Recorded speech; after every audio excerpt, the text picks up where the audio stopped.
दुनिया का ऐसा गांव जहां इंसान और जानवर दोनों अंधे हैं। मेक्सिको का टेलटेपिक गांव। दोस्तों, यह गांव दुनिया के सबसे विचित्र और रहस्यमयी गांव में आता है। इस गांव में झोपोटिक जनजाति के लोग निवास करते हैं।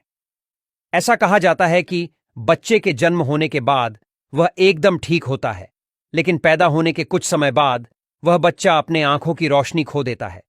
इसका मतलब यह है कि वह बच्चा अंधा हो जाता है।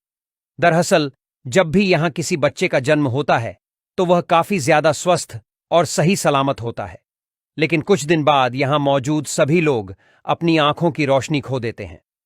यहां के निवासी अपने अंधेपन के पीछे की वजह एक श्रापित पेड़ को मानते हैं। उनका कहना है कि जब भी कोई लवजेला नाम के पेड़ को देखता है तो न सिर्फ इंसान बल्कि जानवर भी अपने आंखों की रोशनी खो देता है। लेकिन रिसर्च के बाद वैज्ञानिक ने इस बात को नकारते हुए यह कहा कि इन लोगों के अंधेपन की वजह कोई पेड़ नहीं बल्कि एक जहरीली मक्खी है। उनके मुताबिक जब भी कोई मक्खी किसी को काटती है तब उसका जहर उनके पूरे शरीर में फैल जाता है। इस जहर का सबसे पहला और ज्यादा असर इंसान की आंखों की नसों पर होता है, जिसकी वजह से वह इंसान हो या फिर जानवर जल्द ही अपनी आंखों की रोशनी खो देता है। अगर बात करें इस गांव के कुल जनसंख्या की तो वहां सिर्फ 400 लोग रहते हैं, और आप जानकर हैरान रह जाएंगे कि इन लोगों के घरों में खिड़कियां नहीं होती।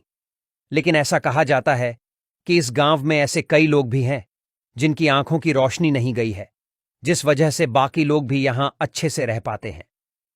नंबर 2 पर आता है मखूनिक। दोस्तों, ये बात है 150 साल पहले की, जब ईरान के मखूनिक नामक गांव में बोने लोग रहा करते थे। ये गांव ईरान के अफगानिस्तान की सीमा से 80 किलोमीटर की दूरी पर एक सूखे इलाकों में स्थित है। यहां पर पानी की काफी ज्यादा कमी है, जिस वजह से लोग यहां खेती नहीं कर पाते हैं, और यही एक कारण है कि वहां के लोगों को अच्छे पोषण तत्व वाला खाना नहीं मिल पाता था। अच्छा खाना न मिलने की वजह से यहां के लोगों की लंबाई भी ज्यादा नहीं बढ़ती थी, और धीरे धीरे यहां पर जेनेटिक चेंज कुछ इस तरह से हुआ कि यहां पर पैदा होने वाले हर बच्चे बोने होने लगे। ऐसा कहा जाता है कि इस समय में ईरान के लोगों की जितनी लंबाई है, उस समय के लोगों की लंबाई इनसे 50 सेंटीमीटर कम हुआ करती थी। इस गांव में 200 से 300 घर देखने को मिलते हैं। उनमें से कुछ घर ऐसे भी हैं जिनकी ऊंचाई सिर्फ 1 से 1.5 मीटर लंबी देखी जाती है। इन घरों को देखने के बाद हमें साफ अंदाजा लग जाता है कि इन घरों में बोने लोग निवास करते थे। नंबर 3 पर आता है मुर्दों का गांव, जो कि रूस में स्थित है। दोस्तों, यह एक ऐसा गांव है जिसे मुर्दों का गांव इस नाम से जाना जाता है, और यह गांव काफी सारे रहस्यों से भरा हुआ है।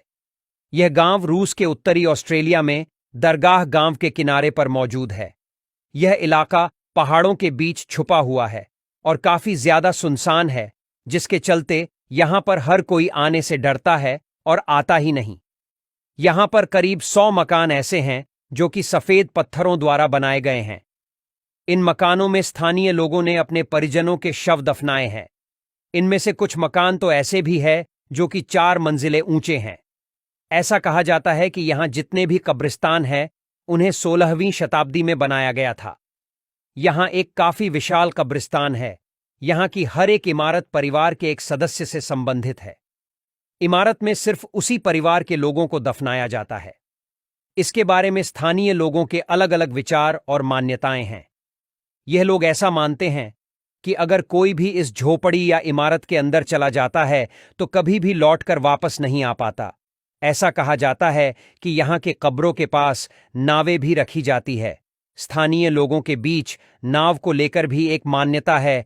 यहां के लोग इस चीज को मानते हैं कि आत्मा को स्वर्ग तक पहुंचने के लिए एक नदी पार करनी पड़ती है, इसलिए शव को नाव पर रखकर दफनाया जाता है। इसी के साथ यहां मौजूद हर एक घर के सामने एक कुआं मौजूद होता है। यह इसलिए क्योंकि जब भी लोग शव को दफनाते हैं तब इस कुएं में आकर एक सिक्का फेंकते हैं,